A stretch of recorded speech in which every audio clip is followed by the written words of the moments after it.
Alphabet just pulled off the biggest fundraise in business history, $80 billion. We're calling this an OPO. The first ever OPO. An old public offering.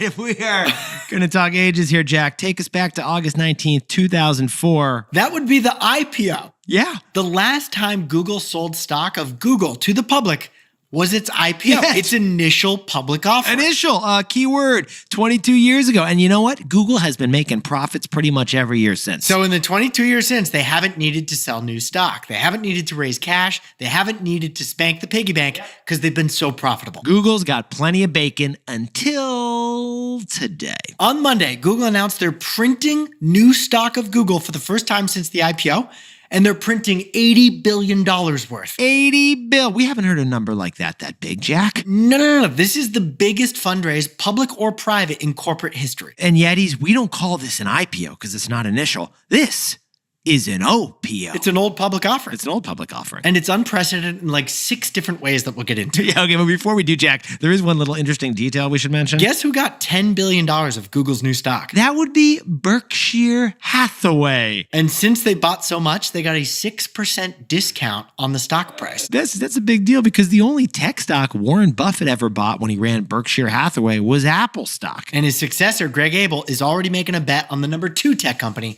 Google. Okay, so besties, Google is returning to the stock market for the first time in 22 years, issuing stock, the biggest we've ever seen. That is crazy. But the timing, the amount, and the reason are even crazier. And why is the timing crazy? Next Friday, SpaceX will sell $75 billion of newly printed SpaceX stock on the NASDAQ. And soon after that, Anthropic and OpenAI will do the same exact All thing. the 3 AI labs are doing IPOs right now to issue stock and pad their piggy banks so they can build out more compute. Each of the AI giants is racing to go public to capture the finite number of money that investors have to spend on AI stocks. But now Google went and upstreamed all of them. Yeah. It was very sudden. It's kind of like the Larry David episode, Jack. Yeah. Curb Your Enthusiasm. When Larry David is trying to get a taxi and then some dude runs up the block and grabs the taxi before him. Are you an upstreamer? You look like an upstreamer. That's how SpaceX, OpenAI, and Anthropic feel by Google's move. Google just upstreamed them Larry David style. Or how about another analogy? Yeah. This is like a bunch of buddies getting a group Airbnb, Yeah.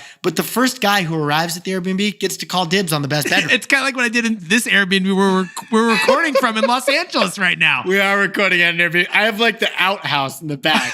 No, it's pretty nice. I have an outdoor shower. I flew it from SF. I got here early. I grabbed that quick. I did offer it to you. I know. And you know I love an outdoor shower. I know you did. So the size of this deal, $80 billion. I mean, could you sprinkle on more context? With $80 billion, you could buy every single NHL franchise. Yes, including the Rangers And twice. Google just raised that amount of money in one investment banking transaction. So add it all up, besties. Google upstreamed Elon and Sam and Dario with an OPO, which is bigger than their IPOs. But the reason that Google had to do this is actually the biggest story of all. What an old public offering. Jack, what's the takeaway for our buddies over at Google? Winning AI is like winning elections. You have to spend half your time fundraising.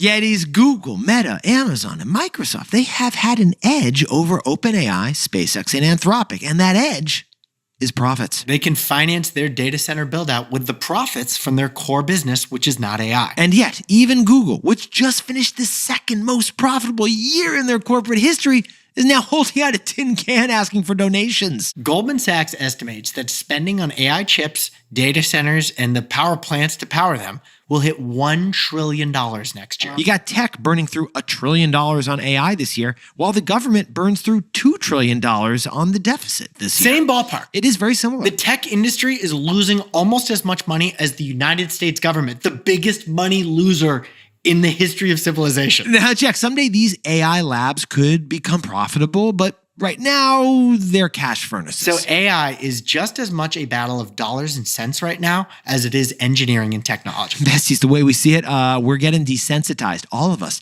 to the size and scale of money bags being thrown at AI these days. But you need to realize this. AI could soon burn money faster than the United States government does. And that is why, like members of Congress, AI companies spend half their time fundraising.